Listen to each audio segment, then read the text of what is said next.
Hello and welcome back to Worst Church Ever, the progressive Christian podcast, now 21 episodes in, including a scattershot of bonus episodes, and finally finishing up connecting the dots between week 1 of this year's narrative lectionary and week 2.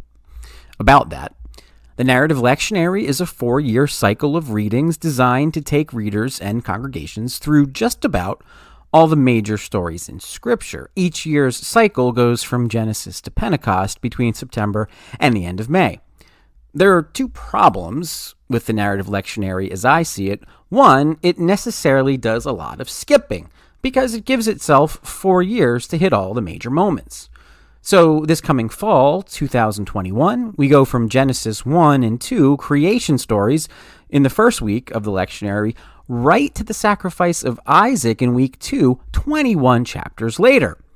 Our plan for this podcast at first was to simply use the narrative lectionary as a tool for organizing our podcast schedule, recognizing that it's one of many such tools and that no tool is sacrosanct and that all lectionary style tools do some good things. One of the best things they do is deliver us away from sermon series about issues pastors think are topical or insightful or relevant. If you are a churchgoer, you see the problem with those. Scripture is so often put in service of the sermon and the conclusions the pastor has already reached instead of being taken on its own terms. The other good thing about lectionaries is that they often ask us to look at and be honest about Scripture we'd rather avoid. The bad thing about the narrative lectionary isn't so much that it skips huge swaths out of necessity, and we're more than happy to fill those in here on the podcast, but that it operates from the assumption that the Bible is, in fact, one narrative story. Well, actually, no. The real problem is that the narrative lectionary has decided what that narrative actually is based on theologies that Christians take for granted. Theologies that sometimes do, and often don't, take Scripture on its own terms. Now, if you've listened to episode 1, you know how we feel about all of that and why we feel the way we do. You know that we don't believe Scripture needs to dictate faith, and you also know that part of what we're doing here is saying, look, if you believe that Scripture has to dictate the terms of your faith and everybody else's, then at the very least, you need to take Scripture as seriously as you say you do. That is to say, don't approach it with preconceived notions about what it must be. Notions that come from theological frameworks created by post-biblical thinkers and traditions. Just be consistent. If you believe that you must believe X, Y, and Z about Scripture before you can see God or come to know Jesus, ask yourself if the Scripture itself is where you got that idea. Spoiler alert, well, you get the picture. I love Scripture, but one of the reasons I still love Scripture is that it's full of mysteries and questions, and in my experience, it's full of surprises. For this podcast, I'm looking in depth at stories that I already know fairly well, and that I've believed different things about over the years. So, like everybody else, I'm bringing the hermeneutic of experience. Had I not recently read The Body Keeps the Score, would I be able to see the narratives of trauma and the repeating cycles of trauma in these stories? Probably not, or at least not in the same way. If I don't ask myself, what do these stories tell us about the way human beings understand their experiences with the ineffable, would I be able to ask if the stories and their inclusion in the canon aren't also about what people think about their experiences with the ineffable? Probably not. We talked about that in the last episode, the idea that terrible stories with God doing terrible things are all over the place in the Bible. But why? Maybe so we ask that very question, and maybe so we see that the so-called canon itself is forcing us to admit something about ourselves. Look what we think God is like, and look at how fucked up that is. Look at what people do in the name of God, and look how fucked up that is. Anyway, the next stop in the narrative lectionary is Genesis 27, so this time it's only skipping 5 chapters. Now, in the last episode, which we called Altar-Bound Isaac, Trauma-Bound God, we covered Genesis 22. Genesis 23 is about the death and burial of Sarah, but it's mostly a real estate document document posing as a story.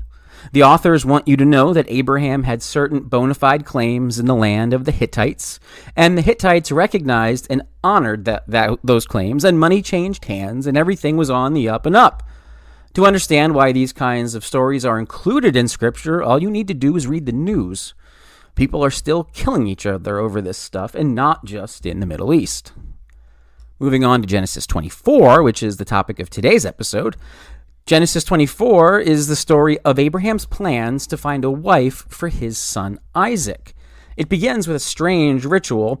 Abraham makes his servant swear that he won't find a wife for Isaac among the Canaanites, but that he will seek out Isaac's bride from among Abraham's own people. And that's going to require a journey back to where Abraham's kinsfolk live. The strange part is the manner in which the oath is sworn. I'm going to pick up here in verse 1 of chapter 24. It starts like this. Abraham was now very old. Now remember, this is after Sarah had died. Abraham was very old, and Yahweh had blessed him in every way. He said to the senior servant in his household, the one in charge of all that he had, "Put your hand under my thigh. I want you to swear by Yahweh, the God of heaven and the God of earth, that you will not get a wife for my son from the daughters of the Canaanites among whom I am living, but will go to my country and my own relatives and get a wife for my son Isaac." Now, all I really want to say here is that under my thigh is, according to many learned biblical scholars, a euphemism for something more like on my loins, or on my testicles, or on my genitals. Abraham, following some common custom, I'm sure, makes his servant swear to Yahweh on Abraham's own genitals. Genitals that signify life, progeny, the fulfillment of Yahweh's promise that Abraham was to be the father of a great nation. Yes, all of that. And it bears saying we're in the shadow of the motif of circumcision here. We're in the region juxtaposed to circumcision here. Remember, chapter 17 has Yahweh demanding a slave mark on his chosen people in their flesh from this very fount of blessing? You get the idea. In fact, some rabbinic traditions assert that the text is referring directly to the circumcised penis. Rabbi Moshe Leib Halberstadt says, quote, according to Rashi, now Rashi was a famous rabbi, based on the Midrash Rabbah, it does not mean literally the thigh, it means the milah, organ of circumcision. The reason is because one who takes an oath must hold in his hand a sacred object, such as a scroll of the Torah or phylacteries, And the circumcision was Abraham's first commandment, and came to him through suffering, and it was beloved to him, and therefore he chose it as the object upon which to take the oath. Now that's all Halberstadt quoting from Rashi. So I'm kind of stumbling through that quote because, I mean, the idea that Abraham's penis is a sacred object is, well, again, you get the picture. But I guess what I want to say here is it raises a whole lot of questions that we certainly recognize. Is this sexual abuse? I mean, it's a master demanding that a slave touch his genitals as a pledge of fealty and commitment to the master's agenda. I don't know how that would have registered to people in the Bronze Age in the ancient Near East, but I know what we think about it now.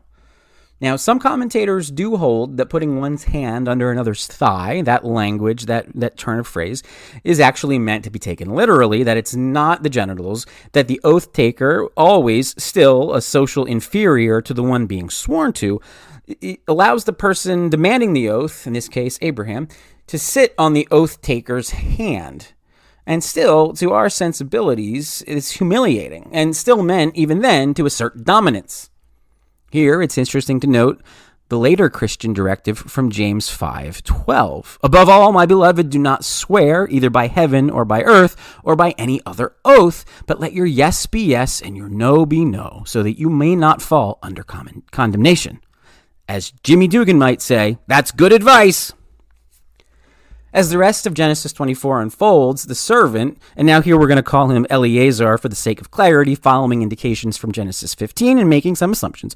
But Eleazar prays for direction, asking that he be able to know the right woman for Isaac by a specific set of acts of kindness. And he is shown precisely these acts of kindness and hospitality by Rebekah, and Eleazar takes this as a holy affirmation that she will be the one to marry Isaac. Rebekah and her family agree, and we're off to the chapel. Now, we could have a long conversation about what agency Rebekah actually had in all of this. The scripture does say Rebekah agreed, and the implication is that she was willing. But the scripture also has Eleazar putting a nose ring and special bracelets on Rebekah right there where he meets her before they even go back to her family. So it's a little unclear to me who really has the agency here. But at least in the text, we have Eleazar asserting dominance over her, but then her agreeing. So make of that what you will. We don't have a whole lot to go with there. I think it's interesting that we know this is a patriarchal society, but we also know that women throughout the scriptures, and especially in the Abraham cycles, do whatever they have to do to be able to claim for themselves some kind of agency. So I don't know. But here's what's really interesting. These closing passages of chapter 24, describe Isaac and Rebekah's meet cute, and it's something really interesting happens in that context. Now here's the text, picking up in verse 62. Now Isaac had come from Beer Lahai Roi, for he was living in the Negev. He went out to the field one evening to meditate, and as he looked up, he saw camels approaching. Rebekah also looked up and saw Isaac. She got down from her camel and asked the servant, "Who is that man in the field coming to meet us?" "He is my master," the servant answered. So she took her veil and covered herself. Then the servant told Isaac all he had done. Isaac brought her into the tent of his mother, Sarah, and he married Rebekah, so she became his wife, and he loved her. And Isaac was comforted after his mother's death. That's the end of the chapter. There's a lot going on there. If you've listened to episode 9, which we called Abraham, Sarah, and Hagar, the perpetuation of sexual trauma in Genesis 16, you might remember the place called Beer Lahai Roi, or El Roi, a name for God meaning the God who sees, or the God who has seen me. Friends, this is the well where Hagar, having fled from Sarah's mistreatment and pregnant by Abraham with Ishmael, was seen and met by God. God, Yahweh in the text, promises to make a great nation of Ishmael. In verse 13 of that chapter 16, begins like this. She gave this name to Yahweh who spoke to her. You are the God who sees me. That's where we get the term El Roi, the God who sees. For she said, I have now seen the one who sees me. I'm going to stop there. That's a beautiful image, right? All kinds of problematic things are happening in Hagar's life, including the recorded interactions with God, whether it's Elohim or Yahweh. But this is a beautiful moment. And then in verse 14, we have this. That is why the well was called Beer Lahai Roi. It is still there between Kadesh and Bered. Now, in the context of Genesis 24, Sarah, the one who trafficked Hagar to Abraham, only to abuse her into exile in the desert, pregnant and with no provisions, the same Sarah who later sees to it that both Hagar and her young son Ishmael are properly banished, this same Sarah has recently died. Isaac, Sarah's son, now a grown man, is doing two specific things according to this text. Number one, he's mourning Sarah, and number two, he is meditating in the field and by the well where Hagar first saw God, and even more importantly, felt seen by God. Holy shit. In mourning his mother, Isaac has returned to the scene of her crimes against Hagar and against Isaac's own half-brother Ishmael, which is also the place where Hagar came to see God and felt seen by God. Hagar is the one who named the place Beer Lahai Roi, the well of the one who lives and sees me. I can't say this enough. Holy shit. The body and the brain keep the score of trauma. We perpetuate trauma. You think Isaac wasn't traumatized when his parents banished his brother? You think he grew up not hearing the stories of how Sarah, his mother, abused Hagar into exile and Hagar was pregnant with that brother? Families are not that good at keeping secrets. I'm here to tell you, Omerta eventually breaks down. Isaac is grieving his mother, but he's also trying to come to terms with the fact that the mother he loved was also a broken, traumatized person who, in turn, traumatized others. And where does he go to meditate and work through this shit? He goes to the room where it happened, the scene of the crime, the well of the one who lives and who sees. And then Isaac brought Rebekah into the tent of his mother Sarah, and he married Rebekah, so she became his wife, and he loved her. And Isaac was comforted after his mother's death. Holy shit. That's the end of the chapter, and that's the end of this episode. Thank you so very much for joining us.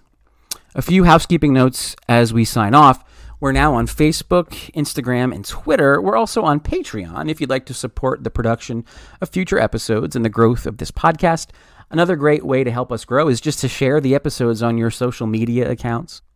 If you're worried about being outed as a heretic, I totally get it.